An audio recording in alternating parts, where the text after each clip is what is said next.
Devant un mal mystérieux, incompréhensible, Keane a d'abord haussé les épaules, nié l'extraordinaire. Au printemps 1899, je séjournais à Boscastle, en Cornouailles.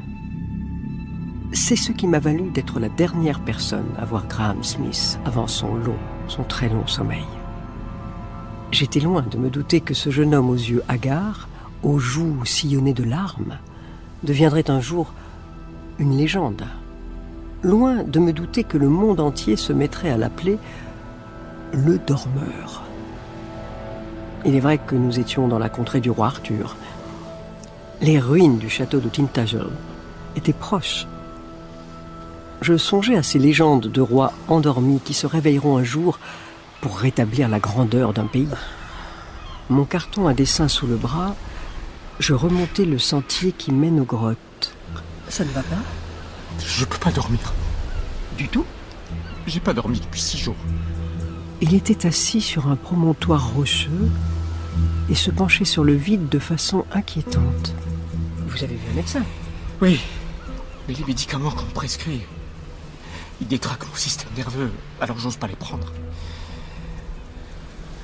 Vous dessinez? Ce carton sous votre bras? Oh, c'est juste des esquisses.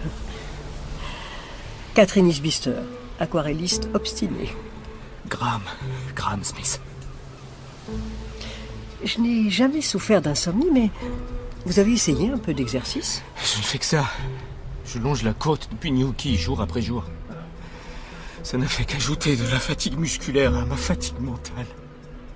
Surmenage. J'écris un livre. Un traité sur la condition ouvrière. Oh, la condition ouvrière vous a mis dans un drôle d'état.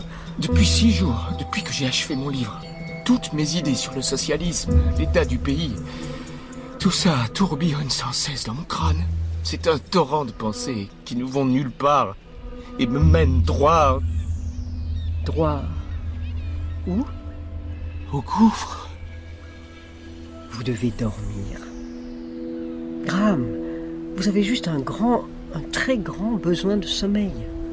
Avez-vous déjà vu des débris entraînés dans un tourbillon? Hors de la lumière du jour, hors des clartés de la raison. Mais... Au fond du gouffre, dans le noir précipice, là, j'en finirai une bonne fois pour toutes. Là, je trouverai le sommeil. Vous jetez au bas de la falaise. C'est ça que vous voulez. Vous brisez les os sur les rochers. Mais essayez. Il a levé les yeux. On aurait dit que ma remarque faisait son effet. Quoi de plus lamentable que de se retrouver tout grelottant entre ces rocs, fouetté par des vagues qui font cliqueter vos os, éblouissent vos lèvres. Désolé de vous décevoir, mais d'un point de vue esthétique, un suicide au pied d'une falaise, c'est tellement cliché. Surtout si on se rate. Vous entendez ça? Des écoliers. Ils viennent de toute la région admirer les grottes. On dirait qu'ils chantent en gaélique. J'étais à Dublin l'an dernier. Je m'intéressais au sort de l'Irlande. C'est bientôt l'heure du thé. Venez avec moi. Vous m'en direz plus sur votre penchant pour la révolte. Je le trouvais, ce Graham Smith, aussi poignant qu'agaçant. Il semblait n'en faire qu'à sa tête. Mais jamais je n'aurais imaginé que sa situation virerait au tragique. Et dans ma propre chambre, le soir même. Vous dites que ça tournoie sans cesse dans votre tête, mais l'agitation, les remous, c'est le propre de l'intellect. Vous avez seulement poussé le vôtre à l'excès. Il n'y a pas que ça. Vous n'êtes pas dans mon crâne. Oh, Dieu m'en préserve. Si vous l'étiez, vous pourriez entendre un battement, un tournoiement oppressant. On dirait qu'un voile se dépose et se retire sans cesse devant mes yeux. Et ça tourne, ça tourne, ça tourne. Buvez votre thé. Je le pose là. Tandis qu'il cachait son visage avec ses mains, une idée m'a effleuré. Si je versais dans sa tasse un vieux remède de druide contre l'insomnie, ma logeuse pourrait peut-être m'en fournir. Ne bougez pas de votre fauteuil. Je vais voir si Madame Penrose peut nous servir à dîner. Vous resterez bien dîner avec moi. Graham? Graham? Les mains sur ses paupières, il restait parfaitement immobile. Avait-il enfin trouvé le sommeil? Je me demande. Bon. Laissons-lui sa chance. Pas le moment d'interrompre. J'ai quitté la chambre sur la pointe des pieds. Il est quand même très immobile.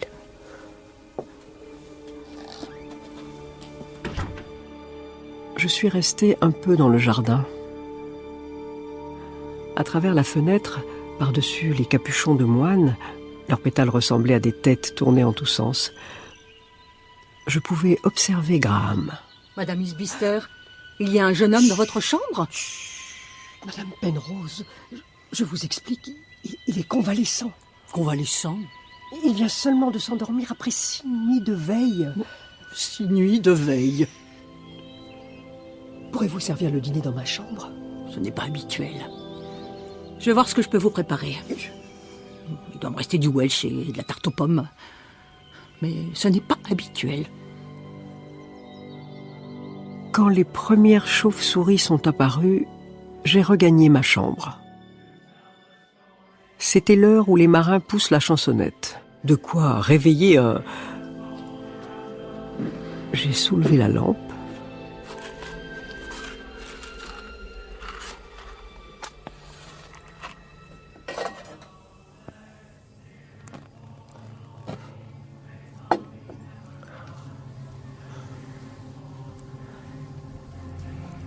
Graham, sa posture était inchangée. Pas la moindre respiration. J'ai collé mon oreille contre la sienne. Vous êtes endormi? Graham? Vous êtes endormi? Ses mains ont glissé de son visage. Il avait tout d'un mort. Madame Penrose! Madame Penrose! Madame Penrose! Allez chercher un médecin! Madame Isbister, que se passe-t-il? J'ai bien peur que ce jeune homme... Il est arrivé quelque chose? Je ne sais pas. Il est mort ou tombé en syncope. Ça ne se fait pas. Il y a un médecin dans le village? C'est tout à fait inhabituel. Où trouver un médecin?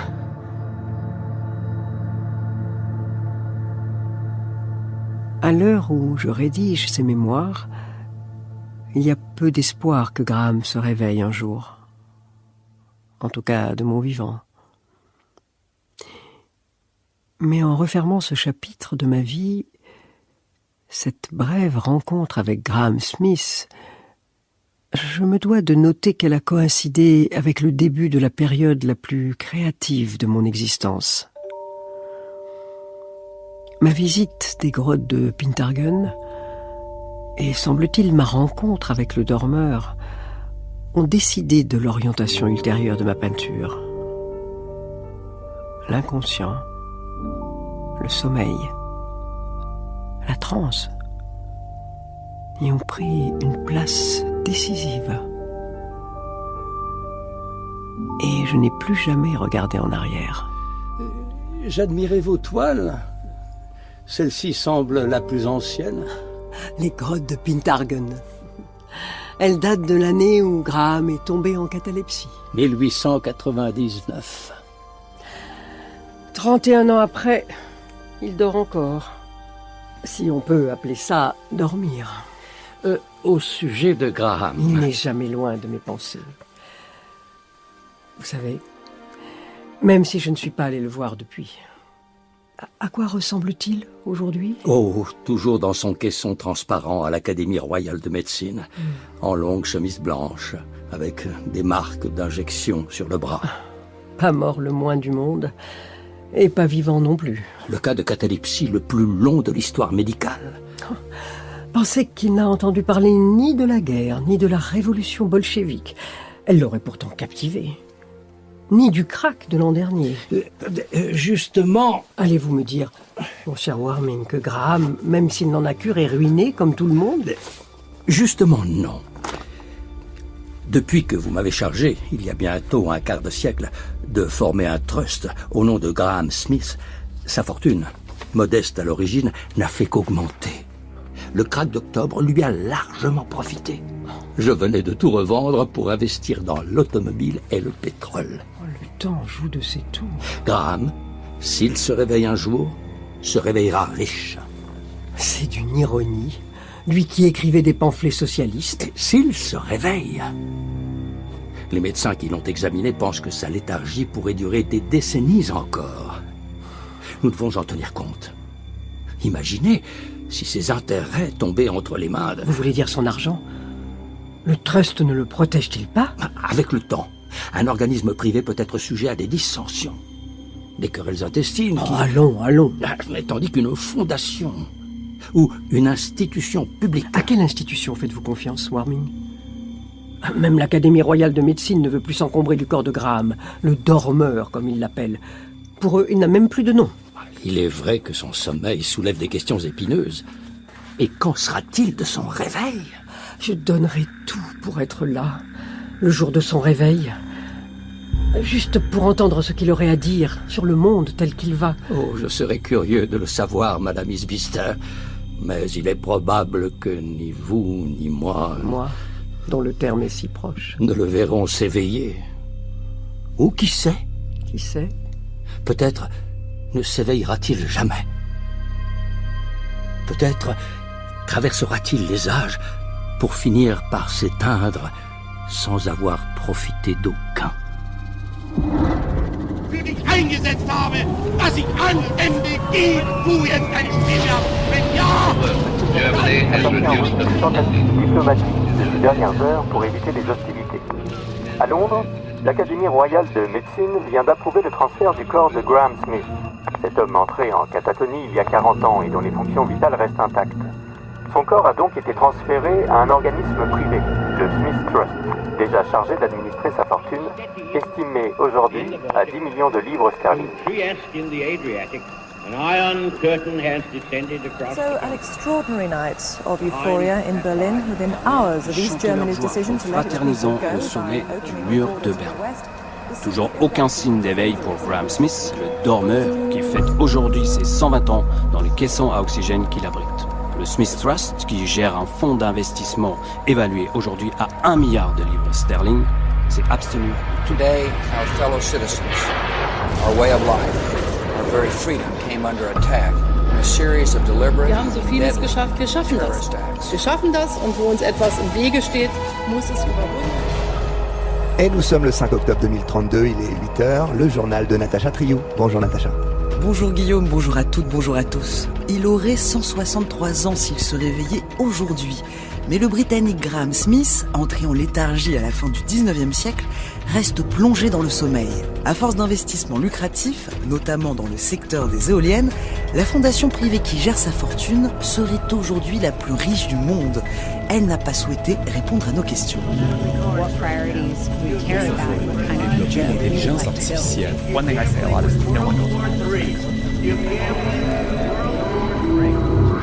Il est 8h, nous sommes le 56 Boré 2084. L'État mondial a célébré hier l'anniversaire du dormeur.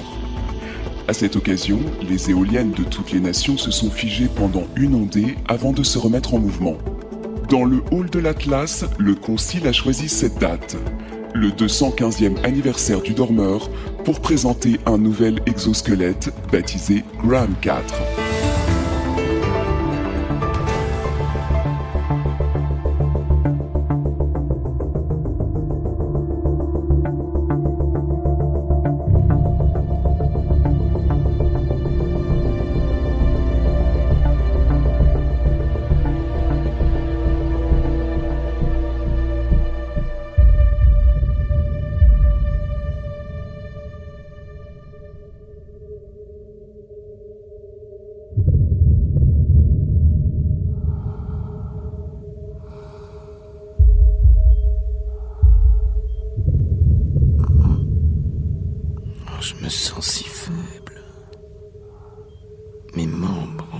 a-t-il osé un point?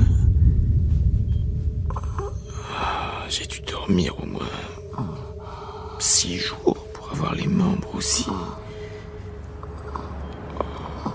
Pas envie de me lever là tout de suite.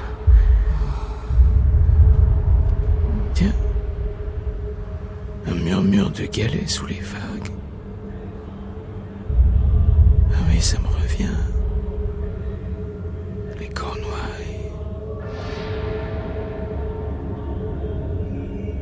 Londres, janvier 2100.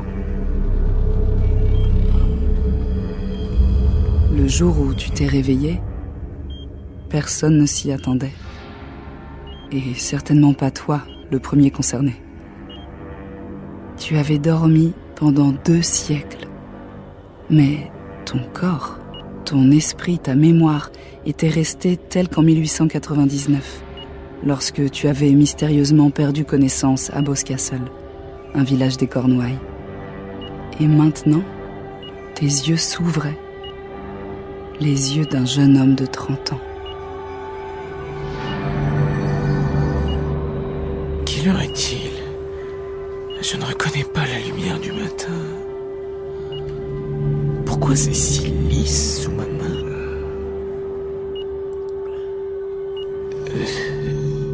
Est-ce que j'ai été déplacé?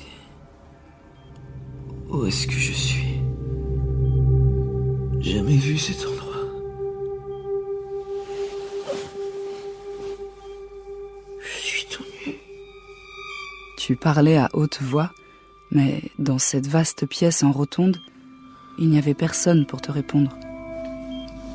Des appareils étranges, munis de cadrans lumineux, te fixaient en silence.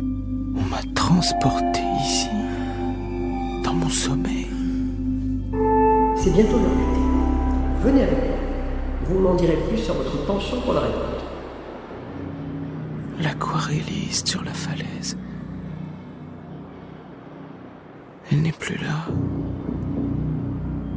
Je ne suis pas à Boscastle. Des marques de prévenance au pied du lit t'intriguaient. Quelqu'un a laissé un verre d'eau près de ces chaises étranges.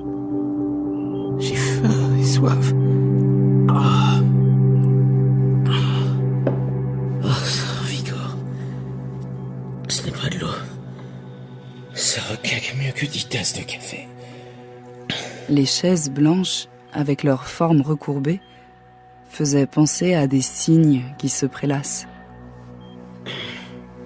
Sur l'une d'elles, il y avait un long vêtement noir qui ressemblait à une toge. Tu l'enfilas pour ne pas rester nu. Il y a du monde là-bas, on dirait. Au bas de ces escaliers. Tu descendis la première volée de marche. Des couloirs. Et aucune porte nulle part. Y a quelqu'un? Là. Des ombres qui passent. Ohé! Ohé! Ce que j'ai pris pour des silhouettes fuyantes n'était autre que... À travers une paroi en verre, des ombres gigantesques balayaient la lumière à intervalles réguliers. Un immense mécanisme. Roux ou engrenage. Mais qui sert à quoi? Tu avais envie de rebrousser chemin pour te réveiller devant l'aquarelliste un brin moqueuse. Tu croyais l'avoir seulement quitté la veille. La condition ouvrière vous a mis dans ce drôle d'état. Mais tu avais aussi le désir de savoir qui étaient ces gens. Cette foule qui criait des slogans indéchiffrables. Je vois une terrasse là. Elle donne sur l'extérieur. On dirait une grande ville. Je vais enfin savoir où on m'a transporté. En avançant sur la terrasse, tu pouvais voir à travers la brume des sommets triangulaires, des flèches d'édifices, une architecture étourdissante. Elle ne ressemblait à rien de ce que tu connaissais. Je ne suis pas seul. Il y a 2 dames en robe chatoyante penchées sur la rambarde. Leur silhouette te tournait le dos. Par-dessus la rambarde, tu vis l'extrémité d'une bannière et une casquette bleue lancée dans les airs. Ouais, ne dis pas trop fort, il pourrait t'entendre. Excusez-moi. Ma voix est si faible. Ils ne m'ont pas entendu. Je vais me rapprocher. Quand il croit quoi? Qui va se réveiller demain ou d'une ondée à l'autre? Je vous prie de m'excuser. Hein? Ils portent des robes, mais ce sont des hommes. C'est lui. Il sait. Des hommes en robe. Impossible. Inimaginable. Vous pouvez me dire où je suis? Pas plus tard qu'hier ou avant-hier, j'étais à Boscastle. Je ne reconnais pas les Cornouailles. Qui sont ces gens attroupés dans la rue? Il ne faut pas qu'il le voie. Les conséquences seraient gravissimes. Non, votre Excellence. Non, n'approchez pas. Votre Excellence? À qui est-ce qu'il parle? À peine t'étais-tu retourné qu'il t'avait saisi par les bras. Il te traînait à l'intérieur du bâtiment. Ramenons-le dans la salle d'isolement.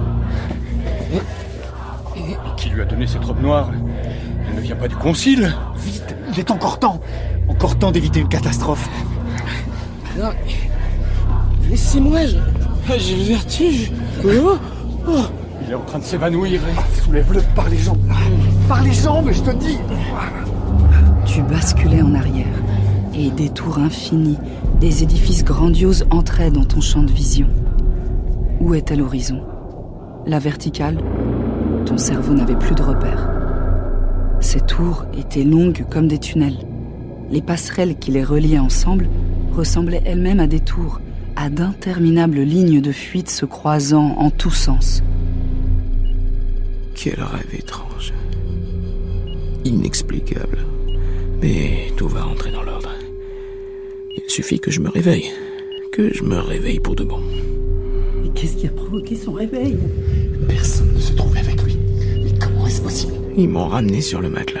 Qui était de garde? On est tous de garde. Dans la grande salle ronde. Toujours des moments où le dormeur se trouve seul dans la salle d'isolement. Non, mais vous vous rendez compte? Vous vous rendez seulement compte qu'à quelques ondes près, la foule rassemble. Qui sont ces gens penchés sur moi? Sûr que personne ne l'a vu. Bizarrement accoutrés, avec leur robe pourpre. On l'a ramené avant. Des prêtres? Si la rumeur court, des dignitaires? Il n'y a plus de dormeurs. Ils ont l'air de se disputer. Quelque chose a dû provoquer son réveil. C'est une catastrophe. Combien sont-ils? Qui va prévenir le concile? Au moins 6 ou 7. J'aimerais bien qu'on m'explique comment il a pu s'éveiller. Mais c'est nous qui allons devoir nous expliquer. Ça aurait pu arriver hier ou demain. Il a fallu que ça tombe sur nous. Attendez, gardons notre sang-froid. Il va peut-être se rendormir. Tout a basculé, je vous dis. Et cette jeune femme? Chut, taisez-vous. Qui reste silencieuse. Il nous regarde. Tenez. Buvez ça.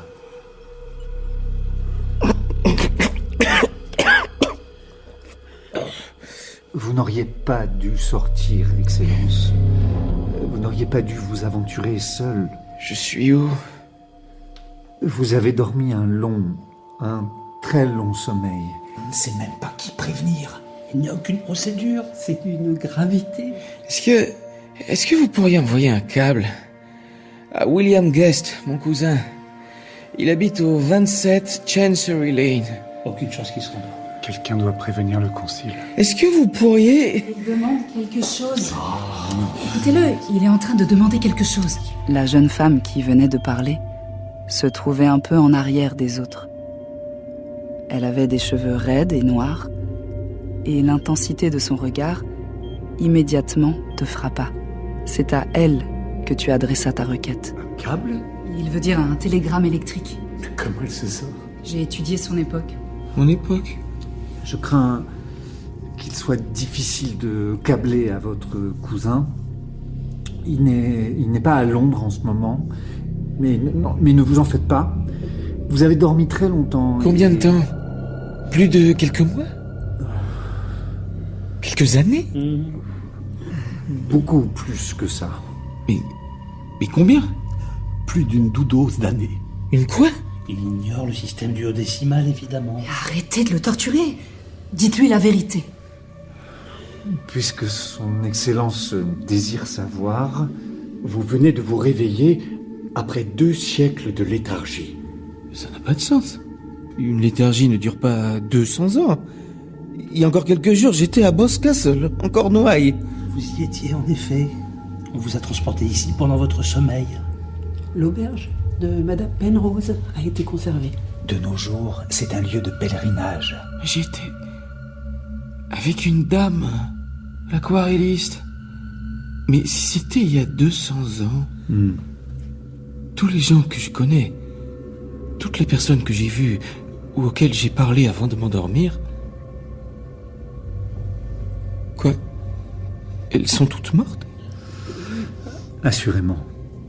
Mes parents, mes grands-parents, ma famille tout entière. Vous êtes le seul de cette époque, Excellence. Le seul. Quelque chose m'est arrivé de proprement vertigineux. C'est le moins qu'on puisse dire, Excellence. Non, c'est une plaisanterie. Vous vous moquez de moi. Nous n'oserions pas, Votre Excellence. Excellence? De quoi suis-je l'excellence? C'est ainsi qu'il est convenu d'appeler le maître du monde. Le maître de... Qui? Vous, Graham Smith.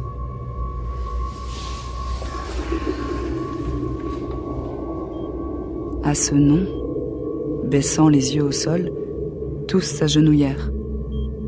Seule la jeune femme gardait les yeux sur toi. Tu l'interrogeas du regard, comme pour poser à nouveau la même question éperdue. Ses yeux clignèrent. Tu compris alors que tu ne rêvais pas. Et celle qui te regardait, moi, Helen Walton, sourit au dormeur qui s'était enfin réveillé.